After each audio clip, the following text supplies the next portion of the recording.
Welcome! In this video, we will be talking about another application software, which is web browser and communication software. To access the web, you must have a web browser software like Microsoft Internet Explorer, Mozilla Firefox, or Google Chrome. You use these softwares to access the internet and open different websites, for example, the Facebook, the Instagram, and even the UBA School website. There are many different web browsers. One of them is the Microsoft Internet Explorer. We also have the Mozilla Firefox and the Google Chrome. When we double click on one of these softwares, a page opens and it displays the home page.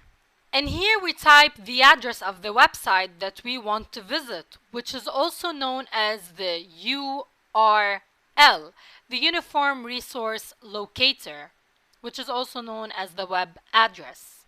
Now let's move to the search engine. It enables you to search the web by entering keywords that describe information you are looking for.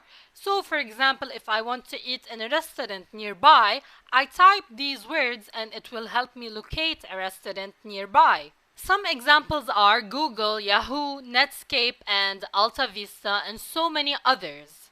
Let's look at this example together. We typed in the search engine the word search engine, and it displayed for us different websites that have the keyword search engine.